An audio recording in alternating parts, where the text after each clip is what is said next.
Olá! Sejam todos muito bem-vindos a mais uma transmissão aqui no nosso canal Lar Filhos de Maria.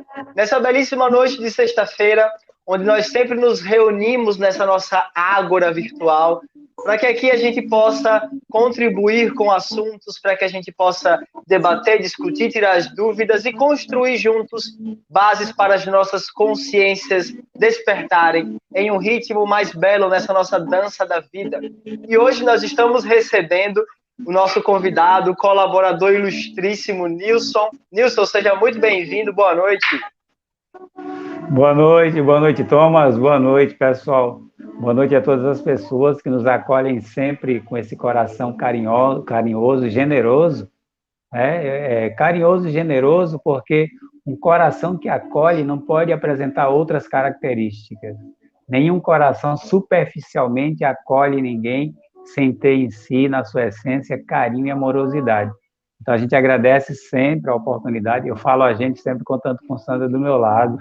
Vocês, claro, que perceberam que a Sandra não está aqui hoje, mas mandou um grande abraço, um beijo carinhoso para todos vocês.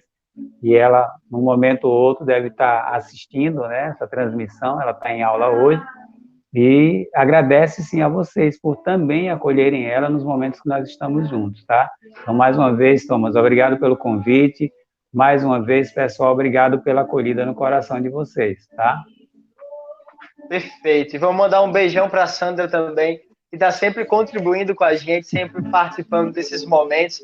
E que eu sou fãzaço desse projeto, desde quando eu assisti a primeira vez. E ele vem dando mais do que certo. Dívida paga. Eu falei para ela que eu ia mandar beijo. Então está mandado um mega beijo. E hoje à noite nós temos um bate-papo super reflexivo a respeito da esperança. E o que é que você nos traz a respeito da esperança, Nilson? Esse sentimento, esse filho, esse ser, como encarar a esperança nesses dias atuais? Essa pergunta é fatal. Porque diante do que a gente vivencia, eu creio que é um questionamento que a gente tem diário, né? Como ter, como alimentar, como manter esperança por algo melhor diante do que a gente vem vivenciando. E é interessante a gente pensar a respeito da esperança sob quais aspectos elas se apresentam, como é que a gente se relaciona com a esperança. Quando a gente fala, por exemplo, eu tenho esperança que amanhã, ou que o meu futuro, né, seja brilhante. A gente tem que parar para pensar que o futuro não vai começar a brilhar sozinho, que o amanhã não vai se apresentar com uma luminosidade diferente por mero passe de mágica. Por mais força que eu tenha, com esse sentimento, com esse desejo, as coisas não vão acontecer sozinhas, sem a minha participação, né? Então, aí eu posso pensar que a gente pode se relacionar com a esperança dentro de um contexto negativo, já que a gente ainda transita, né, nesses vieses da polaridade, e posso também me relacionar com a esperança sob um aspecto positivo. Como será que a gente... Deixa eu só desligar a publicidade aqui, que a música acabou. Então, como é que a gente pode se relacionar com a esperança dentro de um aspecto que efetivamente traga essa satisfação para a gente? É interessante a gente pensar sobre isso. Mas para a gente melhorar o pensamento sobre isso, para a gente começar a construir algumas ideias legais, né? O texto, o título dessa transmissão é Refletindo sobre Esperança. Então, a gente vai trazer uma história para a gente refletir, porque esse é o propósito do Contando e Curtindo Histórias. Contando e Curtindo Histórias é uma proposta de trabalho, a gente já trata assim, saiu da fase projeto, já que a gente fez algumas transmissões e a gente está tendo um retorno legal. Então, essa proposta de trabalho tem um propósito que a gente acredita que é muito interessante, muito importante, que é permitir ou ajudar a gente a pensar sobre questões que aparentemente não têm muita importância. Questões que aparentemente são tão simples que a gente não dá lá esse olhar, né? Não dá a importância ou o valor que essas questões têm. Então, a gente traz alguns temas para que a gente possa, junto, refletir e perceber quais são caminhos, quais são as possibilidades que a gente pode utilizar, né, ou disparar como recursos potencializadores dessas questões que a gente traz, internamente, principalmente. Porque vejam que todos os temas que a gente trabalha aqui, eles não estão relacionados ao fora, estão relacionados ao dentro, ou seja, é interno, é algo que mobiliza internamente para que a gente possa, a partir dessa mobilização, começar a se relacionar de maneira mais adequada, vamos dizer assim. A gente não gosta muito de pensar mais no certo, no errado, né? A gente pensa muito mais na adequação. Então, o que é que a gente precisa adequar nesse nosso caminho, nessa nossa caminhada que a gente entende como de evolução, de progresso, de aprimoramento, né? O que é que a gente precisa adequar? E quando a gente fala em adequação, o que é que a gente não precisa mais fazer uso? A gente trabalhou a questão do desapego, né? Então, o que é que a gente não precisa mais conduzir com a gente? Acredito que a importância desse trabalho que a gente traz aqui, dessa proposta que a gente traz, está exatamente aí, em a gente começar a perceber, né, o que é que a gente ainda mantém aqui que realmente não é mais necessário. E a gente tem que ter muito cuidado, mas também assim uma abertura muito grande para se relacionar com isso e compreender o que a gente não precisa mais. Ou seja, deixar de se tornar refém de algumas crenças e alguns conceitos que a gente vem mantendo por uma ou outra força, né? Então, é interessante a gente pensar sobre isso. A gente só evoluiu porque a gente é questionador. Pense num ser questionador que é o ser humano, né? A gente não se acomoda fácil. Muita gente se acomoda, mas a gente não se acomoda fácil, tá? Fica uma inquietação, fica uma coisa mexendo assim por dentro, né? E às vezes a gente tem coragem de ir lá e ver o que é que está inquietando. Às vezes não, tá? Mas em algum momento a gente vai de alguma forma ser impulsionado novamente a se envolver com essa inquietação, tá? Tá escrito lá que a gente vai evoluir, então não se preocupe. Agora, era melhor a gente ter uma atenção, né, sobre esse processo de evolução para não retardar tanto. A gente não vai atropelar nada, não vai passar por cima de nenhum processo, mas a gente tem tudo para que esse processo ele caminhe de forma mais animada, né? De forma mais vívida, numa relação legal com tudo que vem aí ao longo desse caminho. Então a gente tem que estar ligado nisso. Se eu posso fazer, oba, bora lá, né? Eu vi uma frase aqui ainda há pouco e anotei, porque eu achei muito curiosa, muito curiosa. Conto já a história, mas eu vou ler essa frase. Está escrito o seguinte, ó. Às vezes, não veio com o autor, tá? Às vezes é preciso deixar de remar para que a vida te mostre o caminho.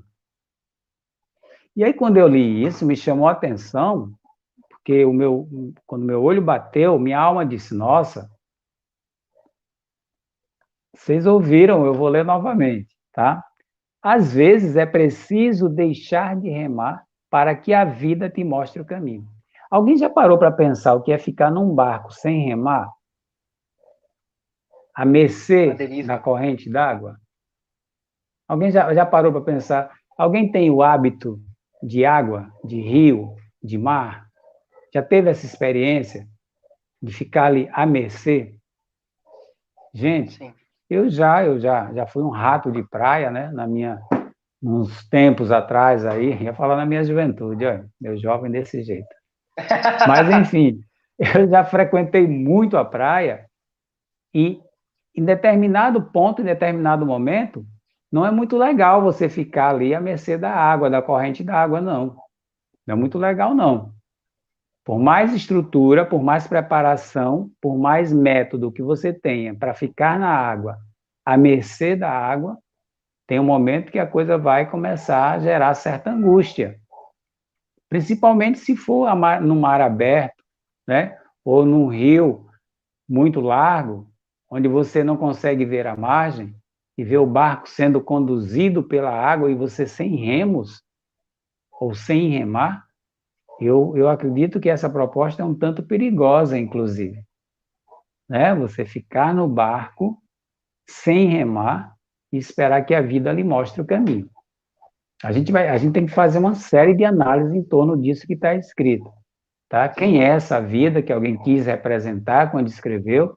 Que lugar é esse chamado barco que a gente se encontra, né? Que recursos são esses, os remos, que a gente não precisa acessá-los? Acaba que a gente se coloca numa situação um tanto cômoda com relação à vida. Aí tem o sujeito lá, né, que fez a música, Deixa a Vida Me Levar. Gente, a gente tem que estar atento. A vida leva realmente, né? Leva até para os lugares que a gente não gostaria de estar. Então, é interessante a gente pensar sobre essas colocações, né? Para não viajar somente na poesia, para não viajar somente no romantismo, né? A gente tem que ter o pé no chão. Eu tava me preparando para a live, vi um vídeo onde uma professora ela dizia que a estátua que representa a esperança, ela é acompanhada por uma âncora. Caramba, né? Esperança é algo muito subjetivo, né? O subjetivo é aquilo que é só meu, né? O subjetivo é aquilo que é interno, tá? Que é de cada um. A âncora é um objeto, né? É algo palpável, é algo que está ali com uma função, inclusive, fixar, deixar no lugar, né? Manter ali. E se a gente fizer uma interpretação, mesmo que metafórica, a esperança ela precisa estar ancorada em algum lugar. Ou seja, a gente tem que ter esperança, mas tem que ter um propósito em torno dessa esperança. E quando a gente tem um propósito, inevitavelmente, isso quer dizer que a gente tem que agir para alcançar esse propósito, né? Então, ficar sem pegar os remos, recursos que a gente tem à disposição, nesse lugar barco que a gente se encontra, para que a vida nos leve para onde ela quiser, mais uma vez, a gente tem que estar muito atento a essa proposta. Mas a gente vai falar de esperança a partir de uma história que o Contando Curtindo Histórias selecionou para que a gente possa ilustrar melhor esse tema. Tá? Eu vou contar para vocês a fábula da Estrela Verde. Como a gente sempre procura a referência, né, de autoria, a gente não encontrou, né, tem aqui autor desconhecido, a gente faz realmente uma pesquisa porque a gente acha importante referenciar assim, os autores, né, isso é uma maneira de respeitar também o trabalho das pessoas. Tá? Mas essa história aqui, ela vem com a informação de que o autor é desconhecido. Ok? Então, a fábula da Estrela Verde, essa missão de contar a história é de Sandra, e eu vou tentar alcançar a delicadeza e a doçura que ela traz contando a história, tá, gente? Então, diz o seguinte, ó. Havia milhares de estrelas no céu, estrelas de todas as cores, brancas, prateadas, verdes, douradas, vermelhas e azuis. Um dia, elas procuraram Deus e lhe disseram: Senhor, gostaríamos de viver na terra entre os homens. Assim será feito, respondeu Deus. Conservarei todas vocês pequeninas, como são vistas e podem descer para a terra. Conta-se que naquela noite houve uma linda chuva de estrelas. Algumas se aninharam nas torres das igrejas. Outras foram brincar de correr com os vagalumes nos campos, e outras misturaram-se aos brinquedos das crianças, e a terra ficou maravilhosamente iluminada. Porém, passado o tempo, as estrelas resolveram abandonar os homens e voltar para o céu, deixando a terra escura e triste. Por que voltaram? Perguntou Deus. À medida que elas chegavam, vinham devagarzinho se aproximando do céu. Senhor, Não nos foi possível permanecer na terra. Lá existe muita miséria e violência, muita maldade e muita injustiça. E o Senhor lhes disse: claro, o lugar de vocês é aqui no céu. A terra é o lugar do transitório, daquilo que passa, daquilo que cai, daqueles, daqueles que erram, daquele que morre. Nada na terra é perfeito. O céu é o lugar da perfeição, é imutável, lugar do eterno, onde nada perece. Depois que chegaram todas as estrelas, e conferindo o seu número, Deus falou de novo. Mas está faltando uma estrela. Perdeu-se no caminho?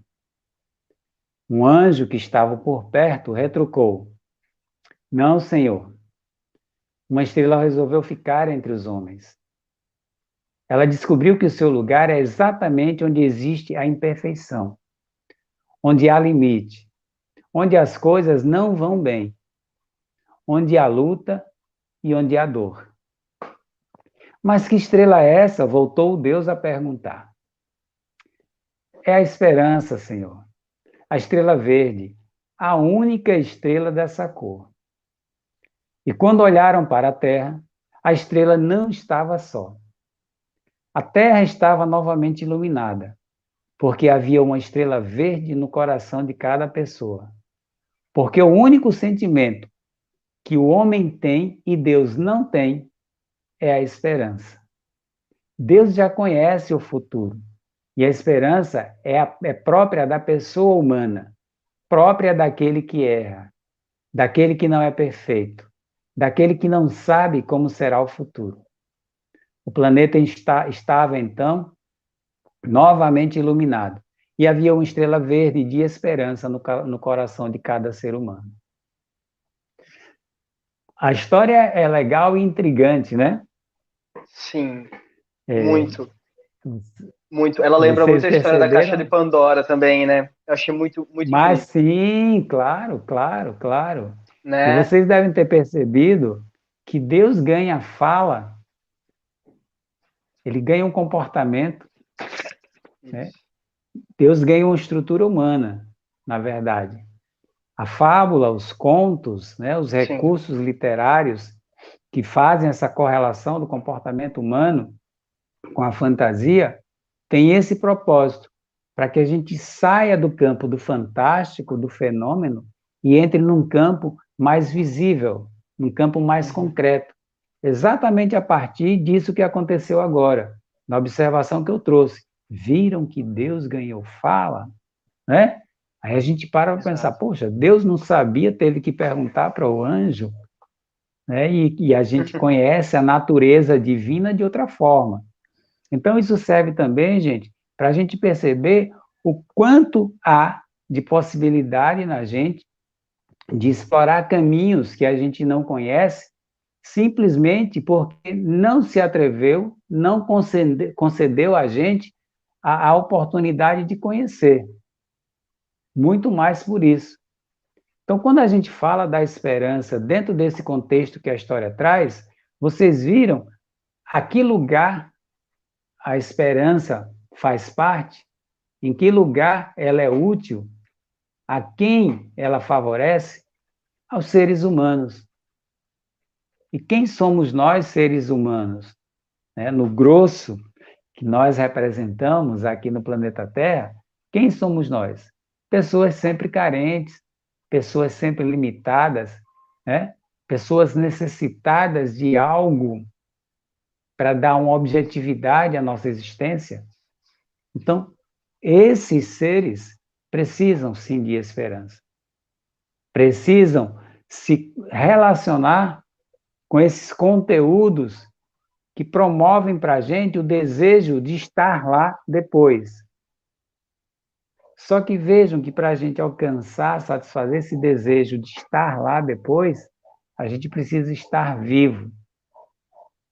Estar vivo significa estar ativo, agir. E aí a gente volta para a história do remo. É melhor que você, naquele barco, pegue seus remos Perceba qual é a direção que você quer rumar e rume nessa direção. Reme com um rumo definido. É ali que eu quero chegar. Mesmo que você ainda não tenha o objetivo claro, mas você já tem um rumo, você já sabe em que direção. Tem um ditado aí da filosofia que diz que quando você está num barco, que o vento sopra, basta você levantar a vela. Aí as pessoas dizem, sim, mas vai para qualquer lugar, você levanta a vela e você direciona a vela. Você não vai levantar a vela e deixar que o vento leve o seu barco para qualquer lugar.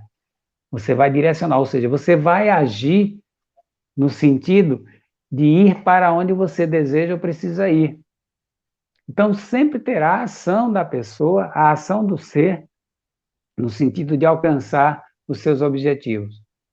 Dificilmente, se a gente ficar sentado com a esperança de um dia ficar rico, a gente ficará rico. Dificilmente. As pessoas jogam na loteria, têm a esperança de ficar rico, né? Mas se você só jogar na loteria e esperar ficar rico, e não fizer por onde ter dinheiro para comprar outro talão e jogar na loteria, você não vai ficar rico, né? Muito pelo contrário. Exatamente isso. A esperança, ela sempre me instigou, sabe, nisso. E ela me instiga muito mais de uns tempos para cá. Porque se de um lado ela lhe dá todo esse conforto, essa esperança mesmo, essa projeção de dias melhores, por um outro lado, tem essa questão do esperar, tem essa questão do ser passivo. E aí ficava essa sempre, porque é tudo uma dualidade, né? A gente é que tem que delimitar. É como você falou, a gente é que tem que pegar os remos e direcionar para o rumo ao qual queremos ir. Porque é isso que é liberdade, né? Liberdade não é quando a gente deixa o barco à deriva. Liberdade é quando a gente escolhe o nosso próprio caminho. Então, a esperança, ela sempre me instigou justamente por isso, pela passividade, por essa ideia de esperar, né? Então, eu acho bonito como você nos traz, porque é usar esse sentido da esperança na ação, né? E ali eu sempre assimilava isso à fé, porque a fé, ela é ação, né? A fé, ela é movimento, a fé, ela é atuação. E aí eu ficava me perguntando, tá, mas é fé ou é esperança? Como é que a gente pode definir? Qual que é a relação entre as duas? Fé e esperança. Então, veja só, Thomas, só pegando o que você trouxe lá no início, eu cheguei a conversar com Sandra, claro, a gente sempre discute os temas que a gente vai apresentar, que não seria diferente com esse tema, e ela trouxe o seguinte, que a esperança que a gente ia trazer aqui, a proposta de esperança que a gente ia trazer aqui, era dentro de um contexto de que a esperança é um verbo esperançar. O verbo é ação, né? Então, não é o verbo esperar, é o verbo esperançar. É o verbo agir para que a gente alcance o que a gente espera que seja alcançado. Quando você traz essa coisa que mexe entre fé e esperança, é interessante a gente parar para pensar como é que a gente aprendeu a olhar para isso. Uhum. Como é que a gente aprendeu a olhar para a fé? Como é que a gente aprendeu a olhar para a esperança? E aí a gente percebe qual é a diferença entre uma coisa e outra. Mas, ao mesmo tempo, a gente pode perceber, algumas pessoas podem trazer a compreensão de que é a mesma coisa. Fé e esperança. A pessoa diz bem assim, eu tenho fé porque eu tenho esperança que as coisas aconteçam. Então, ela tem fé, ela tem uma força que faz com que ela acredite que vai acontecer alguma coisa. Mas tanto a fé quanto a esperança, sem uma ação, elas se tornam inócuas. Elas se tornam sem sentido. E, mais uma vez, se você só tiver esperança, as coisas vão demorar muito, mas muito para acontecer. Tá? Se você só tiver fé, as coisas também vão demorar muito para acontecer. Mas se você tiver fé de que aquilo vai acontecer, se você juntar todos os paus e pedras que precisa para montar alguma coisa, nem que seja um carro de pedra lá dos Flintstones, mas monte alguma coisa com paus e pedras, Porque você tem fé que aquilo que você vai montar vai funcionar. E a esperança que você tem de que quando aquilo funciona, é que você chegue em outro lugar. Então vejam que essas duas forças, Perfeito. elas pedem ação. Não tem como fugir. As duas forças, elas pedem ação. Então, se você tem fé e fica ali parado, né, de joelhinho, mão posta, tudo bem. A cena é até romântica, bonita, comovente. Mas vai se tornar mais comovente ainda quando o joelho começar a doer. Mas não vai alcançar muita coisa, tá? Mas se a sua fé for aquela fé que move você, né? Aquela história lá da fé que move montanha, nossa, tá claro. Alguém já experimentou mover uma montanha só olhando para ela? Não, você tem que pegar uma pazinha e ir lá começar a mudar a terra de lugar até conseguir mudar toda a montanha, né? Exato. Então, essa fé que é pouco trabalhada, na maioria das vezes, ela precisa ganhar mais atenção. Ela precisa que seja entendida como um recurso também. Se a gente colocar na mente que tudo que a gente dispor é recurso para alguma coisa, fica mais fácil a gente compreender qual a utilidade do que a gente está fazendo uso. Olhe para tudo como recurso, tá? Por que olhar para tudo como recurso? Como a gente falou no início, o propósito da nossa presença aqui é progredir, é evoluir. Aí, quando a gente traz isso, as pessoas querem discutir as coisas da sua origem. Só que eu digo sempre o seguinte: se a gente se ocupar mais com esse momento aqui agora, entendendo que a gente tem que progredir, a gente vai ter muito mais sucesso do que se a gente parar para tentar descobrir de onde é que a gente veio e quem foi que incutiu na nossa consciência essa ideia de progresso. Basta a gente ter em mente que é esse o propósito, tá? A gente vai avançar em algum momento, e eu digo sempre que a gente tem uma consciência ansiosa, né? A gente vai avançar e em algum momento vai ter uma melhor compreensão sobre isso tudo. Então não precisa agora entrar num movimento de desespero, de querer alcançar, abarcar todas as compreensões, sem antes compreender nem a si próprio, sem antes compreender o que é que lhe segura, o que é que lhe impede de agir diante de algo que você acredita que é possível. Mas a gente quer discutir outros fenômenos, a gente quer discutir o que está acontecendo em outras galáxias, enquanto que nesse planetinha interno aqui, a gente não quer nem mexer, não quer nem olhar para ele. E aí você traz essa história da passividade, né? Eu fiz algumas anotações aqui, e exatamente isso está anotado aqui, né? Que a esperança é algo que ninguém pode tirar de você. Por que a esperança ninguém pode tirar de você? Porque ela está relacionada à sua identidade. Lembra que eu falei da subjetividade? Sim. Esperança é algo que só você sente. Por mais que você saiba que todo mundo tem esperança por dias melhores, só você tem a maneira de sentir a sua esperança, de vivenciar a sua esperança. Então, é uma identidade, é singular, é sua. Então, ninguém tira de você a sua esperança. O que você pode fazer é trabalhar melhor a sua esperança para que ela ganhe outros ares, para que você potencialize de tal forma que o que você espera realmente seja alcançado, seja realizado. E aí, mais uma vez, inevitavelmente, você vai estar se impulsionando a agir, a tomar uma atitude. Então, sair da passividade. O esperançoso passivo é aquele que está na condição humana que foi citada na história, é aquele que sofre, aquele que cai, aquele que precisa de luz, mas que não faz mais nada além de submeter a essas questões, a cair, a sofrer e a necessidade de luz.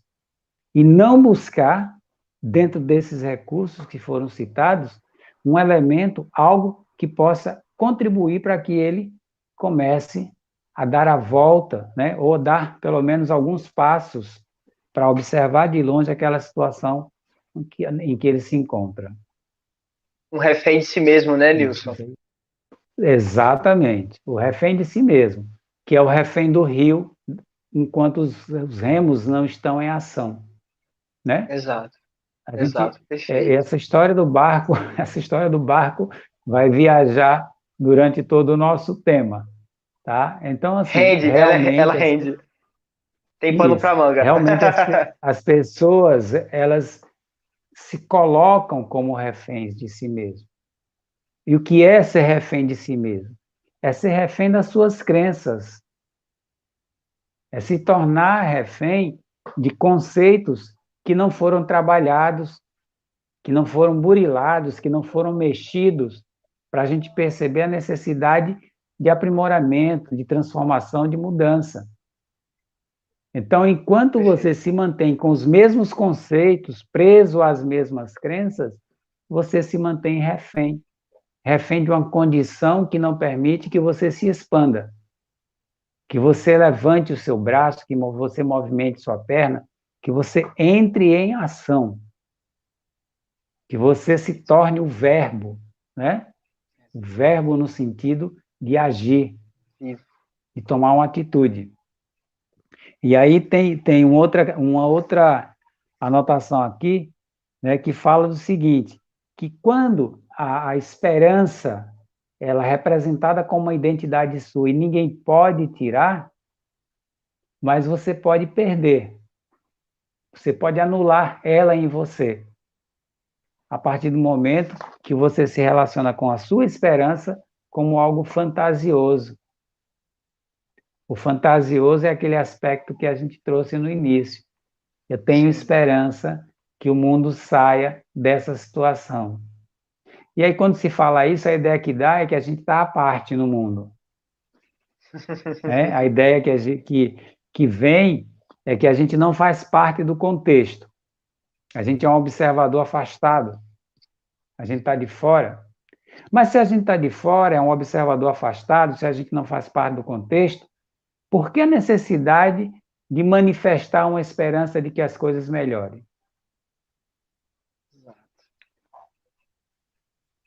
Pensemos a respeito disso.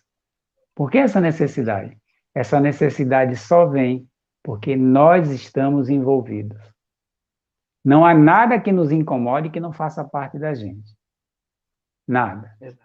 Comportamento do outro, comportamento da massa, tudo isso envolve e está envolvido na gente. E só envolve a gente porque faz parte. Tá? Não, eu acredito que não tem discussão para fazer. Exatamente. Então, quando a gente começa a olhar para isso, quando a gente começa a ter uma outra compreensão sobre essas questões, a gente começa a desenvolver uma esperança lógica. Uma esperança que diz, opa, então vou me virar.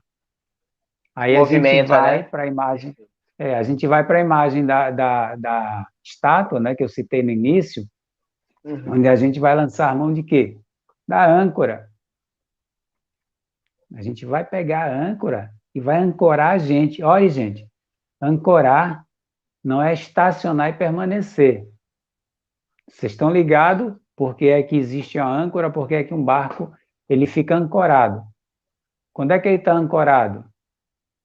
Quando ele está em atividade, né? Descarregando ou sendo carregado. Ele está ancorado quando alguma transformação, alguma mudança está acontecendo ali. Mas depois ele segue caminho. Ele segue caminho com o comandante, ele segue caminho com a direção programada, ele segue caminho com a tripulação que está ali também em atividade para que esse barco esteja em movimento, né? E a gente tem que lembrar sempre que esse barco é a vida, que esse barco é a gente, que essa tripulação é a gente, que esse comandante é a gente, que essa carga e descarga, ela só ocorre porque a gente está em ação. Ou seja, a gente não tem para onde correr. Ou a gente se assume, ou a gente some. Sumir fisicamente, naturalmente, vai acontecer com todo mundo. Mas nós estaremos aí circulando em nível energético e precisamos dar uma vitalidade a isso. A gente não pode ficar vagando por aí à toa, sem sentido, sem nexo. Há um propósito para a nossa existência.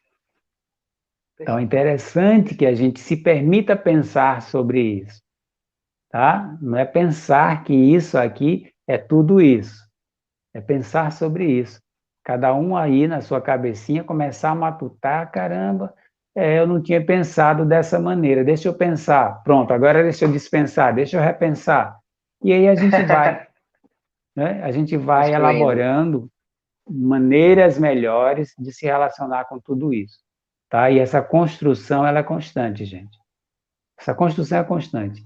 Não tem um momento que a gente para e diz bem assim, tá bom, pronto, já cheguei no máximo. Isso aqui já é suficiente, tá? É suficiente para hoje. É suficiente para esse momento. Porque outros momentos vão pedir da gente também alguma participação. Então, essa suficiência, na verdade, ela é um aprimoramento das nossas potencialidades.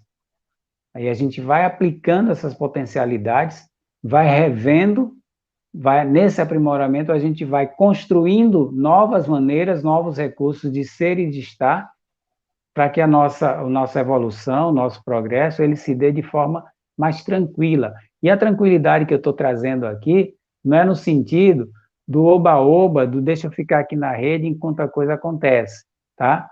A tranquilidade é que a gente vai carregar menos peso. A tranquilidade é que a gente vai olhar com mais clareza. A tranquilidade que é compreensão sobre determinadas ocorrências, acontecimentos, vai se dar de outra forma. A tranquilidade nesse sentido. A tranquilidade não é no sentido da gente colocar, a pose é essa, né? A posição é essa, coloca a mão aqui, ó, fica ali abanando os dedos. Não, a tranquilidade não é nesse sentido, tá? A tranquilidade é que as coisas vão se tornando mais leves à medida que a gente vai se envolvendo com essas coisas. Quando é que um problema pesa?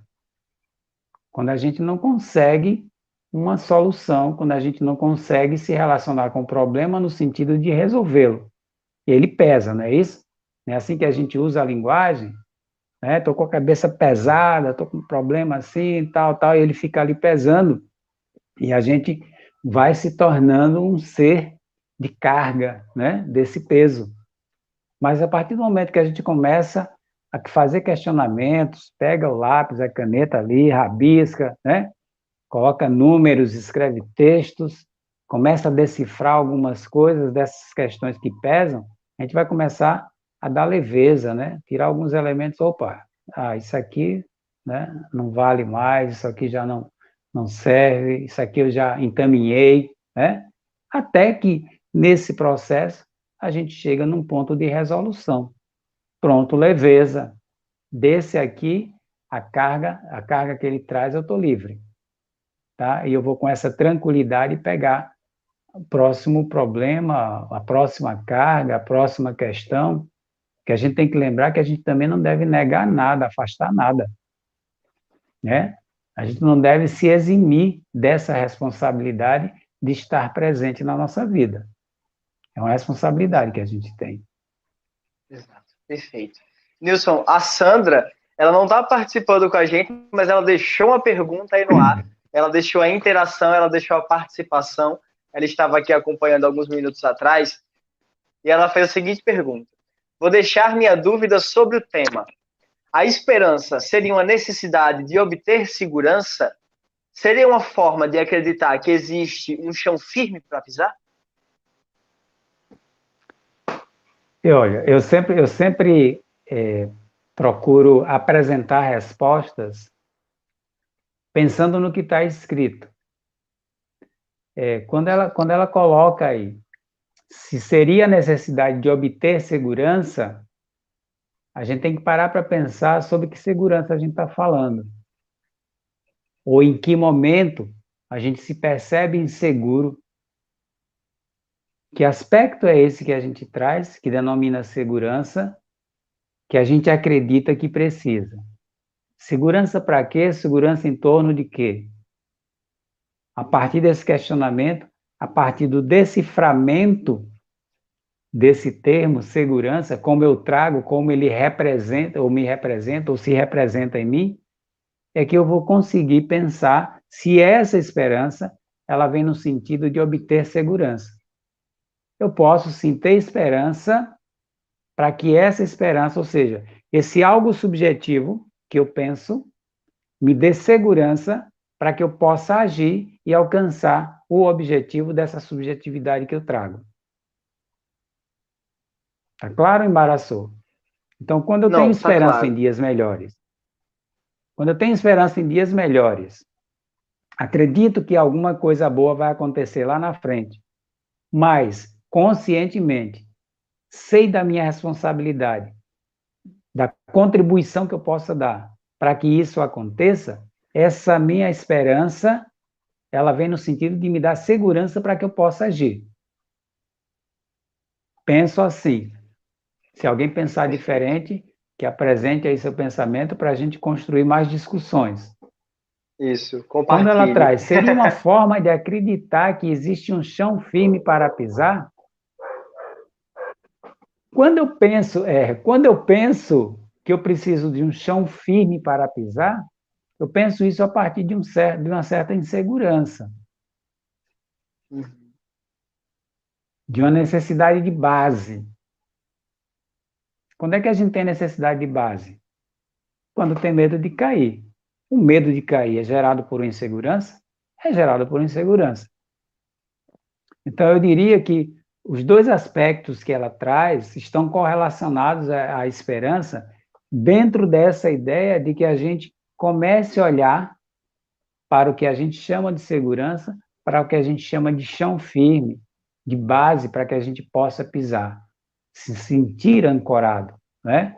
A gente falou que a gente precisa que a esperança esteja ancorada. Então a gente vai precisar de um chão firme para pisar, para ancorar esse sentimento, esse desejo, essa virtude, né, que é a esperança. Não sei se respondi, Sandra, depois ela me conta. Perfeito. Eu tenho certeza que respondeu. E, de uma certa forma, você já respondeu até uma segunda pergunta. Ela fez uma segunda pergunta também. A esperança pode funcionar como uma ideia motivacional? Sim, sim, isso é indiscutível, tá? Independente de como se pense a esperança em si é motivadora. Uhum. É motivadora, tá? O que é que eu estou falando aqui? Quando eu falo independente de como se pensa em esperança, porque não importa como a gente pensa em esperança, já que é o meu desejo que as coisas aconteçam, vai depender sim de mim, tá? Mas a esperança, na sua potência de virtude, ela é motivadora. É algo que está ali com o propósito de motivar você a agir para alcançar o que você deseja. E aí, problema meu, se eu não olho dessa forma. Se eu olho para essa esperança como algo em que eu tenho que me acomodar e esperar que aconteça. Mas a esperança, ela é motivadora, sim. Tá? Quando se diz bem assim, tem esperança, né? Ó, esse timbre aqui que eu trouxe, né? Não tem esperança, não perca a esperança. Isso é uma motivação, né? Independente, eu não estou dizendo que é uma motivação a partir de quem está falando, tá? É a partir de como isso chega na consciência da pessoa. Caramba, então há uma chance, né? Ah, então tem um caminho, então tem um recurso. É isso que tem que ser ouvido quando alguém diz: alimente a esperança, mantenha a esperança, reforce, fortaleça a sua esperança, que as coisas vão acontecer, tá? Mas, ó, mantenha, reforce, fortaleça. Faça, faça, faça, né? Exato. É a Manter criação da a realidade, né, esperança. Newton? Nilson? Manter a esperança não é sentar ali, esperança, esperança, esperança, esperança. Não, tá? Manter com ação, manter com a atitude. Tem mais uma anotação aqui, que diz o seguinte, ó, o perfil da humanidade, a gente falou a respeito disso. Essa é a segunda pergunta da Sandra, né, que subiu aí agora, estou lendo. Isso. Tá, É que você então, respondeu. a gente falou a respeito disso. O perfil da humanidade é mais passivo. A humanidade, nós aqui na Terra, temos um perfil que se caracteriza com mais força, como de pessoas passivas. E aí, se a gente parar para perceber por que é que isso acontece, porque o nosso perfil é de um ser passivo. Não é passivo no sentido de ser tranquilo, né? As pessoas, às vezes, se equivocam muito com esses conceitos. Então, não é no sentido de sermos seres tranquilos, não é isso. Essa passividade que é colocada é pela inatividade. A inatividade, porque como você falou lá na fé, lá no início sobre a fé e a esperança que são mantidas num contexto geral é dentro de um conceito ou de um contexto de passividade, de esperar que aconteça. Então, por isso que o perfil da humanidade, no geral, é caracterizado como passivo. E a gente tem que mudar esse perfil, não da humanidade. A gente tem que mudar esse nosso perfil. Porque lembra que eu falei que o que acontece lá, acontece aqui, que o que incomoda lá, incomoda aqui? Se a gente muda o nosso perfil passivo com relação à esperança, a gente começa a gerar um efeito repercussivo. E provavelmente as pessoas vão começar nessa relação, nessa comunicação, elas vão começar também a modificar suas posturas. E aí a gente consegue mudar o perfil geral da humanidade. Então, mais uma vez, a gente percebe o grau de responsabilidade que a gente assumiu quando se dispôs a existir aqui no planeta Terra. Exato. Eu creio que isso fica claro para todo mundo. Né? Super claro. E, mais uma vez, gente, o que é trazido aqui não é para que você comece a acreditar a partir de hoje. O que é trazido é para que a gente comece a pensar a respeito disso, a fazer questionamentos com relação a isso tudo. Até porque essa proposta está aí há milênios. Essa proposta de que a gente se relacione, de que a gente questione, de que a gente atue com todas essas questões que estão ao nosso redor, ela é milenar, ela não vem de agora. E aí lembra lá dos filósofos, eu lembro sempre da frase lá do Livro dos Espíritos, né? Conhece-te a ti mesmo. Então, se a gente não fizer essa busca constante, se a gente não entrar nessa relação necessária com a gente passa batido. E passa batido feio, né? Porque a gente vai repetir, e vai repetir, e vai repetir, e vai repetir. A saída para dentro, né? Não tem jeito. Sim. Sair para dentro. É isso mesmo. A Sandra aí, deixou um comentário. Pode completar, Nilson. Tá, só para fechar, né, essa anotação que eu fiz, tem outras, mas para fechar essa, a professora ela traz uma representação interessante. Ela fala da síndrome da bolinha de bilhar. Eu achei isso assim, muito legal. Né? O que é essa síndrome da bolinha de bilhar? A bilhar é sinuca, né? Para a gente que aqui no Nordeste a gente conhece como sinuca, né? Isso. A bolinha de bilhar, ela tem vida própria. A bola de sinuca tem vida própria na mesa do sinuca? Não. Ela precisa de levar uma tacada. Isso. Pronto. Ou seja, a ação do taco para empurrá-la, né? Quando ele empurra, o que acontece? Ela bate num canto, bate no outro e às vezes cai na caçapa, né? Vai depender de quem estava ali com o taco, claro. Mas, enfim, a síndrome da bolinha de bilhar, ela traz exatamente essa caracterização da maioria dos seres humanos, de ficarem esperando o empurrão, ficar esperando algo que diga vai, enquanto que tudo vai passando ali ao lado, enquanto que tudo que a gente precisa vai se distanciando. E a gente não olha, a gente não entra em contato, a gente não acessa, por vários fatores, claro, né? Mas a gente precisa olhar para isso também, sair desse comportamento da síndrome da bolinha de bilhar. Eu achei isso muito Fantástico. legal, muito jóia, muito jóia. É Sim, maravilhoso, traga gostei isso. muito. Ó, a Sandra, ela comentou o seguinte: estou lembrando do Mário Sérgio Cortella, esperança do verbo esperançar versus esperança do verbo esperar. Isso, é o que a gente tratou lá no início, né? A gente Sim, sim. traz o tema esperança aqui com a proposta de ser visto como verbo, né? Como uma atitude necessária para que as coisas aconteçam, tá? Eu lembrei agora da letra, tem uma música aí, né? Vivemos esperando por dias melhores, né? Tem uma música que é, né? Vivemos Tem sim. esperando, né? Sim, tem sim. Gente, se esse refrão parece que ele se repete, né? Uhum. Vivemos esperando. Aí muda o tom, né? Vivemos esperando. Gente, Isso. viver esperando é perder muito tempo. Viver esperando é deixar de viver, é não viver. Quando a gente atua dentro do contexto do verbo esperançar, a gente não vive esperando, a gente atua esperando.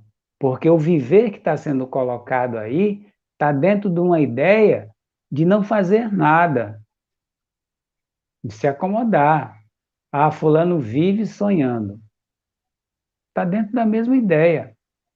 Fulano vive sem fazer nada. Viram que o vive aí sempre entra no mesmo contexto da Sim. inatividade, da passividade? Então, viver esperando, mesmo que a música seja bonita, a gente tem que olhar para essa letra de uma outra maneira, tá? Não olhar para a letra como uma bandeira a ser carregada. Vou viver esperando, né? Porque o sujeito lá, ele cantou, e a música é legal, e fez sucesso, e todo mundo canta, ó. Então, eu estou É bem. trazer o olhar desperto, né, Nilson? Exatamente. Então, a gente tem que fazer você falou do desperta, a gente tem que provocar um despertamento no sentido de olhar de uma outra maneira para tudo isso, tá? A magia está aí. Quando a gente dá aquele up, né? Quando a gente abre o olho, caramba, né? Limpa a lente dos óculos. Exato. É fantástico quando a gente limpa a lente dos óculos. Não sei quem usa óculos se já experimentou aquela mudança de clima, né? Você está no ambiente com ar-condicionado, quando sai para o ambiente com ar natural, aí embaça os óculos. No carro acontece isso, né? Você está com óculos, tá, quando sai, embaça a lente, aí você limpa. Eu vejo isso como um efeito fantástico. Para mim, tudo é muito mágico. Tudo é muito mágico. Então, você limpar os óculos ali, colocar no rosto, e olhar para frente, olhar para o ambiente, você vê tudo mais claro. Às vezes é possível observar até detalhes que você não tinha percebido antes. Então veja como é importante, né, mesmo que metaforicamente, a gente limpar a vista, né, trocar a lente, Sem dúvida, olhar de uma sem outra dúvida. maneira, de outra forma. Perfeito. Nilson, eu quero imensamente agradecer a você por esse momento. Momento de reflexão maravilhoso, desconstrução e construção. Eu amei, né? Eu tinha, como eu lhe falei, eu pensava muito sobre esse tema, sobre a esperança, e eu tenho certeza que foi uma construção conjunta maravilhosa. Gratidão enorme a você, gratidão enorme a Sandra, que mesmo à distância participou, interagiu, e tenho certeza que está ligadinha aí. Um beijo a todos vocês que nos assistiram. Compartilhem esses vídeos, deixem seu like. Lembrando que aqui na nossa descrição nós temos deixado sempre o número da conta da casa para aqueles que sentirem a necessidade, que sentirem a vontade e puderem contribuir com o nosso lar de amparo espiritual Filhos de Maria. Temos aqui embaixo o número da conta, CNPJ, tudo certinho, porque o nosso lar de amparo ele sobrevive dessa energia materializada do amor. É assim que a gente permite que esse projeto, que tantos outros que acontecem sob o nome dessa egrégora, se perpetuem aqui no nosso plano material, espiritual, astral, de todas as formas possíveis. Então, gratidão enorme, um beijo gigantesco no coração de vocês. Até a próxima sexta-feira. Eu vou deixar a palavra final agora com o Nilson. Nilson, muito obrigado, querido. Eu agradeço mais uma vez, Thomas, esse convite maravilhoso. Agradeço a todas as pessoas que estiveram conosco até agora e agradeço as pessoas que venham acessar essa transmissão mais tarde, né, que ela fica gravada. Agradeço a Sandra, nossa, sem palavras. A gente sabe que ela está lá com as atividades dela, mas teve, né, essa vontade e atendeu a vontade de participar aqui com a gente. Então, gratidão, gratidão a todos. Sempre mantenhamos a esperança em dias melhores, tá? Mas vamos manter essa esperança agindo, atuando, fazendo com que esses dias melhores aconteçam. Muito obrigado, saúde e paz para todos. Saúde e paz para todos. A Sandra acabou de comentar, parabéns, dupla dinâmica. Trio dinâmico. Ela deu o troco. Tchau, gente. Tchau, tchau. Tchau, grande beijo.